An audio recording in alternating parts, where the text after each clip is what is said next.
ಕೊಡ್ರಿ.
ಪಂಚಮ ವೇದ ಎಂದರೆ ಸಂಗೀತ, ಸಾಹಿತ್ಯ, ನೃತ್ಯ ಮತ್ತು ಸತ್ವ ಎಲ್ಲವನ್ನೂ ಸೇರಿಸಿ ನಾಟ್ಯಶಾಸ್ತ್ರವೆನ್ನಲಾಗಿದೆ. ಆದ್ದರಿಂದ ಇದನ್ನು ಪಂಚಮ ವೇದವೆಂದು ಕರೆಯುತ್ತಾರೆ. ಇದರಿಂದ ಜನರಿಗೆ ಜ್ಞಾನ ಪಡೆಯುತ್ತಾರೆ, ಸಂತೋಷವನ್ನು ಪಡೆಯುತ್ತಾರೆ. ಸಮಾಜಕ್ಕೆ ನಾಟಕದ ಕೊಡುಗೆ ಅಪಾರ. ಅದರಿಂದ ಸಮಾಜ ಬೆಳೆದಿದೆಯಾ? ಈ ಪಂಚಮ ವೇದ ಬರೆದವರು ಯಾರು? ಭರತ ಮುನಿ ಎಂಬ ಮಹಾನ್ ಋಷಿ ಇದನ್ನು ಬರೆದವರು. ಇದನ್ನು ನಾವು ನಂಬೋದಿಲ್ಲ. ನೀವು ನಂಬೋದಿಲ್ಲ. ನಿಮ್ಮಂತೆ ಎಷ್ಟೋ ಜನ ನಂಬಲಿಲ್ಲ. ಯಾಕಂದ್ರೆ ಅನಕ್ಷರಸ್ಥರು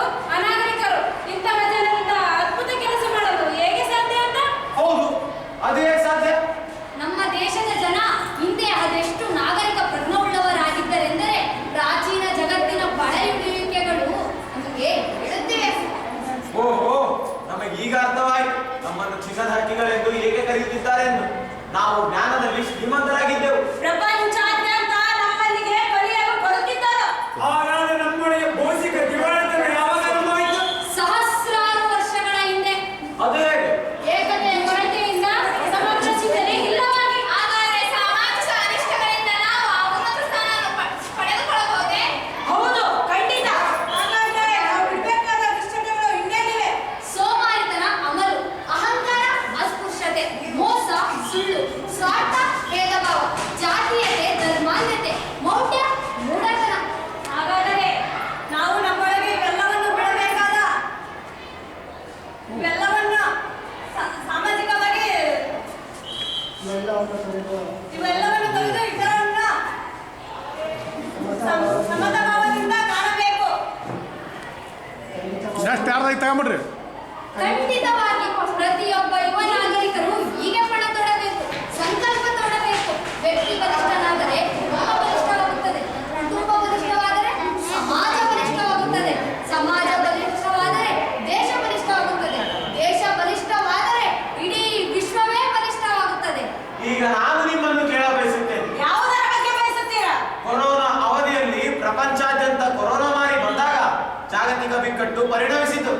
ಆಗ ಭಾರತದಲ್ಲಿ ತಯಾರಿಸಲಾದ ಔಷಧವನ್ನು ಇಡೀ ಜಗತ್ತಿಗೆ ಉಚಿತವಾಗಿ ನೀಡಲಾಯಿತು. ಇದರಿಂದ ಲಕ್ಷಾಂತರ ಜನರ ಜೀವನ ಉಳಿಸಲಾಯಿತು.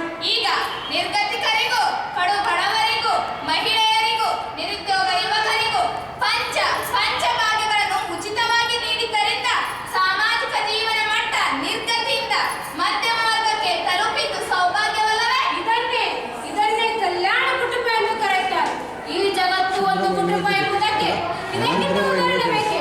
ನಾವೆಲ್ಲರೂ ಇಂಥ ಕುಟುಂಬದ ನಿರ್ಮಾಪಕರಾಗಿ ಮುನ್ನಡೆದು ಮತ್ತೆ ನಮ್ಮ ನಾಡು ಮುತ್ತು ರತ್ನಗಳನ್ನು ಬಳ್ಳದಿಂದ ಬೆಳೆದು ಮಾರುವಂತ ವ್ಯವಸ್ಥೆ ರೂಪಿಸೋಣ. ಈಗ ದೇಶ ವಿದೇಶದ ಜನ ನಮ್ಮ ನಾಡಿನತ್ತ ಬರುತ್ತಿದ್ದಾರೆ. ಈಗ ನಾವು ಸಂಸ್ಕೃತಿಯ ಪ್ರದರ್ಶನಕ್ಕೆ ದೇಶ ವಿದೇಶದ ಜನರನ್ನು ಸ್ವಾಗತಿಸುತ್ತಿದ್ದೇವೆ. ಅವರು ಒಪ್ಪಿಕೊಳ್ಳುತ್ತಿದ್ದಾರೆ. ಈಗ ಇದನ್ನು ಕಾಪಿಟ್ಟುಕೊಂಡು ಮುಂದುವರೆಸೋಣ. ಆಗ ನಾವು ಚಿನ್ನದ ಅಕ್ಕಿಗಳಾಗುತ್ತೇವೆ.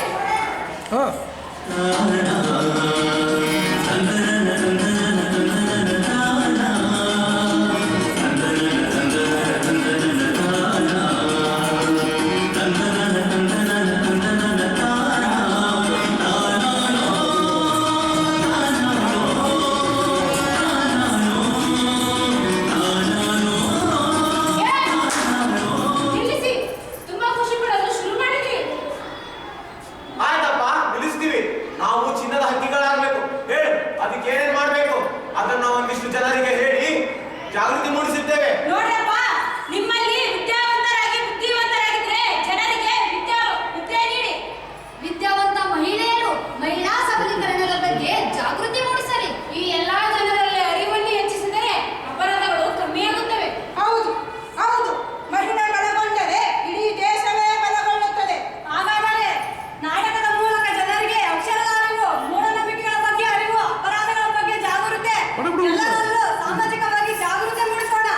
ಹೌದು, ಈ ಮೂಲಕ ಮಾದಕ ವ್ಯಸನ, ಆರ್ಥಿಕ ಭದ್ರತೆ, ಸಾಮಾಜಿಕ ಸುಧಾರಣೆ, ಉತ್ತಮ ಆರೋಗ್ಯ ಇವುಗಳ ಬಗ್ಗೆ ಅರಿವು ಮೂಡಿಸೋಣ.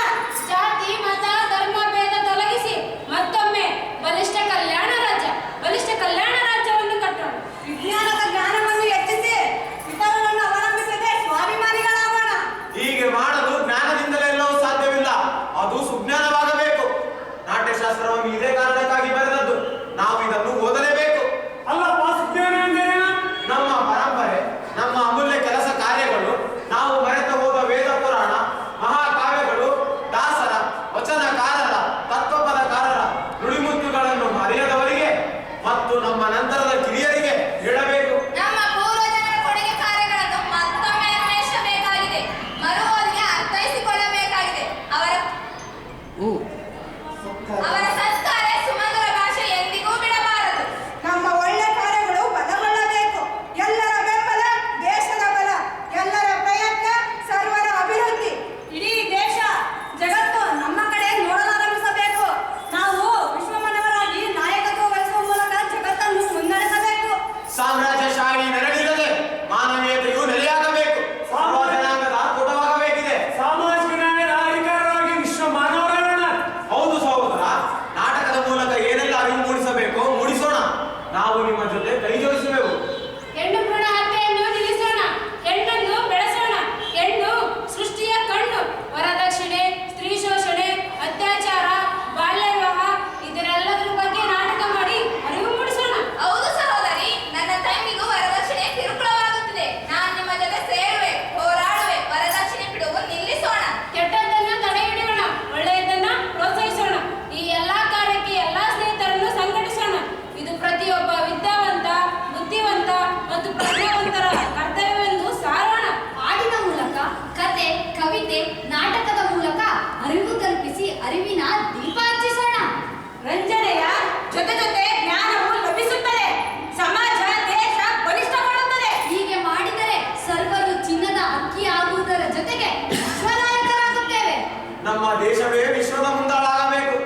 ಡಮಕ್ಕನ